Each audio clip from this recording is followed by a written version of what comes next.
Hi again. It's 5 o'clock in the morning, so we'll see how long this video is before my baby wakes up because, well, he's not a baby. Um, but we'll see how long I can talk before either of my kids get up.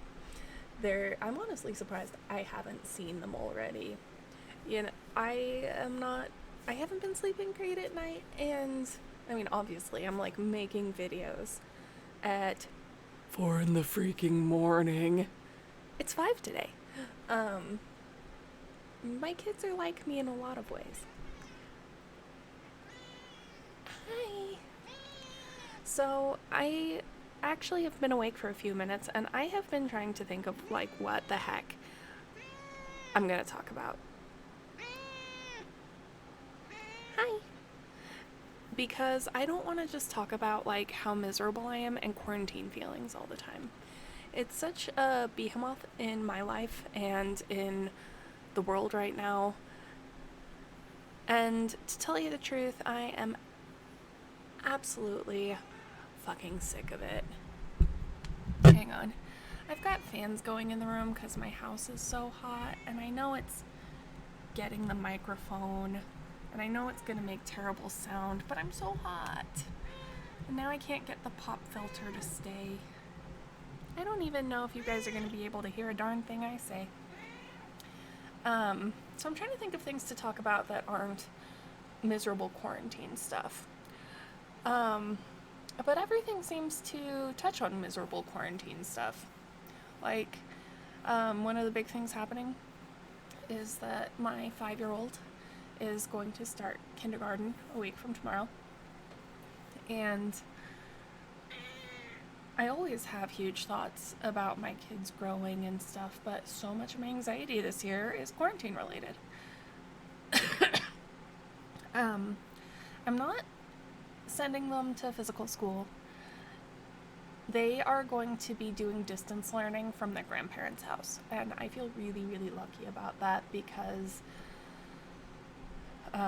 there was really no situation in which we were going to send them back to school. Like, I totally would have if they were keeping class sizes small and there was contact tracing and all this stuff, but right now the whole idea of school is giving me the most existential terror.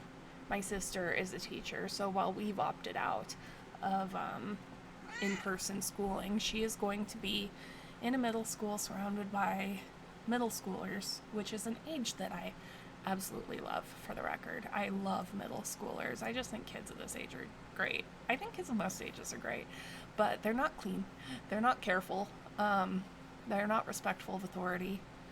And the kids still aren't half as bad as the parents. My sister is telling me that during parent meet and greets, people are showing up without masks and trying to shake her hands. It's a lot. It's a lot. So I can't really talk about how it feels for my youngest to go to school because I just want to start screaming in terror. I am, like, always scared of my sister dying. Who wants to hear me talk about that for 15 minutes? I sure don't. It's already been 3 minutes. It's already too much. So, I told you yesterday. Oh my gosh, I am so sorry about this cough I have. I guarantee it's not a disease. I'm just,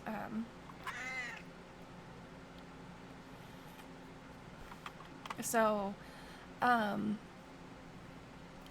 but one thing that I can talk about that is mostly unrelentingly nice is my pets. Oh my god, she's so sweet. Oh my gosh, sweetest thing on the planet. But Annie drives me crazy. She's both the sweetest cat in my house and the most dreaded cat. I mentioned in my last video that she's, like, super, super drooly. And what happened was that when she was a young, dumb kitten, and I guess she wasn't that young. I guess I was younger and dumber. My first kid was a baby, and so we had some baby bottle nipples around and like silicone pacifiers. And she decided to just bite the tip off of one and swallow it, as you do, because that was delicious food. And, oh, hair on my face. And so, this kitty baby here just ate a silicone nipple. And she had to have it surgically removed, is the long story short. Hi, viewers. Hi. And ever since that surgery, she has just drooled out the side of her mouth. Like, constantly. Nothing's wrong. We've taken her back in to make sure there's nothing, like, stuck in there or whatever. She's just a leaky cat. And a shedding cat. And the leaky cat thing is a problem because even though I have five cats, Annie, Radcliffe, Mary, Emily, and Charlotte, I have 5. I'm so allergic to them. And so the drool, I'm allergic to her drool. Oh, and she's purring so nicely. You know, the cats are adjusting pretty well to the babies. We just got 2 babies like a month-ish ago. Annie's tired of being manhandled. We got 2 babies a month ago, and they're like the sweetest babies in the world. They are so affectionate and so playful, and I love them. And no matter how allergic I am to cats, I'm just never going to stop. I'm always going to have cats. They own my life. I didn't end up writing a couple thousand words yesterday the way that I had hoped. I only wrote about 1,000, but I think it's notable the way that it happened.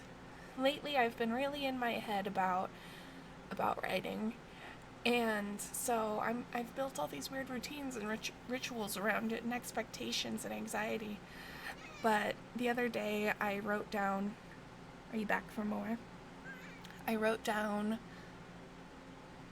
a sort of a list of, not really an outline. I've written several outlines for this book, but I guess I drew a flowchart of the major events because I was just having a hard time with the piecemeal way I had been writing the book and trying to pull it together. I was having a hard time holding it in my mind, and so that helped build all these elaborate rituals around it. And so now I don't have to hold it in my mind as much because I can jump in and write a scene and then look at the flowchart and I'm like, is this before or after she knows that he was like a major porn star for money? Is this before or after the IRS audit? I mean, oh my god, I'm writing an IRS audit. Like, romantic comedy does not get sexier than this. But I can figure out where things go. And that helps a lot. But, so I just got on my treadmill desk with my free write, which is like a digital typewriter. And I just wrote 1,000 words, or like 1,100 words. And it wasn't painful. It didn't take very long. I just did it. And so if I can bring myself to do that, where I just pop up on my desk and write 1,000 words and then go about my life, there's a chance that I could get back to doing it 2 or 3 times a day, and then I'm getting a little bit closer to my usual production. It's probably only going to help on this project for now, because it's the only book that I have at this stage of development, and so once I finish it, this routine isn't going to work for me anymore. I do every book with a completely different routine. Oh my god. Like, for instance, with Race of Thieves, which was my first Squirrel Shifter book. Sexy Squirrel Shifter. I outlined it completely in advance, more thoroughly than I usually do. The only other books I've outlined as thoroughly as Race of Thieves were the Dana McIntyre Must Die books. I outlined all 3 of those books before I ever started writing them, and it was beautiful. I wrote them all so fast, and I can't really tell you why I don't still do that. I feel like I've forgotten I know what I'm doing. So as soon as I finish this one, I'm gonna lose... Oh, so the routine that I used for Race of Thieves was that I outlined it completely, and then I dictated it all. I dictated it all to a program called Dragon Naturally Speaking, on my cell phone, and and I did it while riding a Segway around my neighborhood, like a little Segway that still makes me look like a big dork.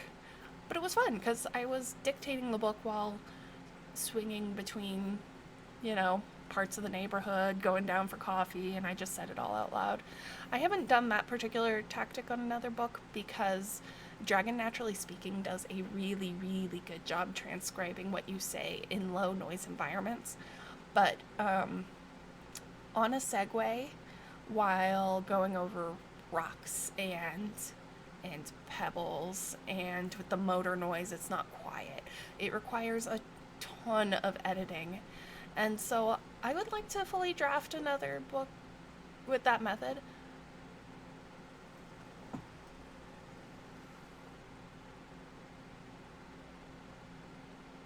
But I'm gonna have to not do it on a Segway.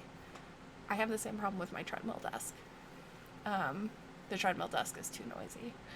So I would like to do it again just by walking around my house while dictating, because that'll be a lot less noise.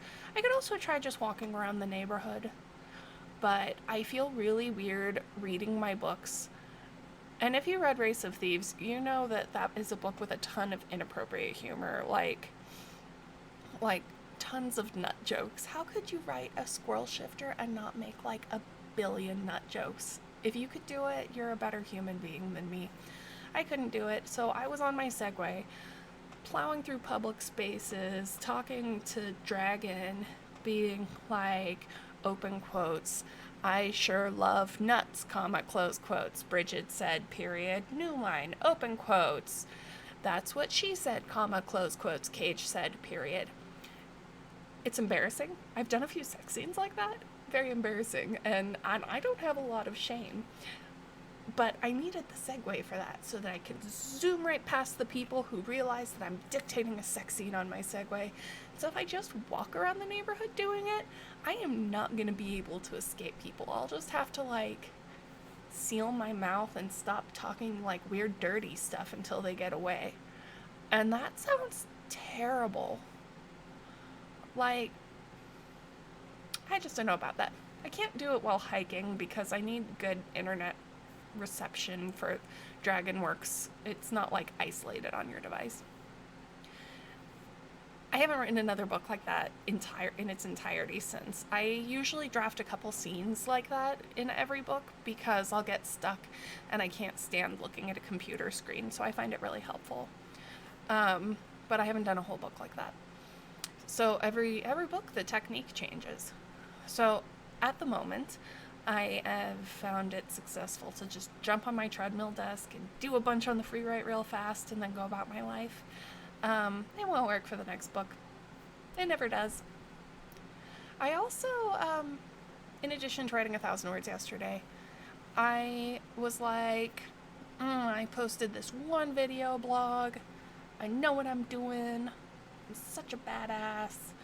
And I'm going to record something that's going to tell everybody what a great badass I am by teaching you guys everything I know about branding.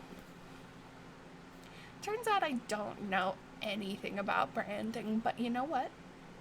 I wrote a little essay about my thoughts on branding, and I put on makeup, you know.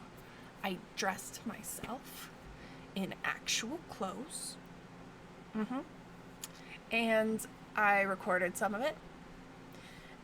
And I hated every second of it. I hated how it turned out. I don't know how to, like reading something I wrote for a video is more awkward than just babbling about stuff that nobody cares to hear about and not worrying about it.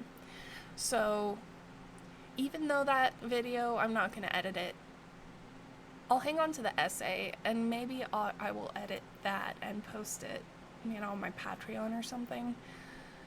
But I think that that's worthy of note, just because making myself do one video blog inspired me to do another. And I'm here again today, and I really didn't think I would be. more than that, I've gotten through about 15 minutes without any interruptions from my kids. So I'm going to call it good here. My goals today. It's Sunday. Last day before my 9-year-old begins 4th grade. But I still want to write today. I'd like to write 2,000 words today. I guess I'm just at the slow and steady part of the book. And I have a lot of cats to cuddle and a lot of allergy medicine to take. And I'm going to stop recording this now before my 5-year-old's psychic sense tells him that he needs to come join my video. So I'll see you guys tomorrow for the next daily video. Bye!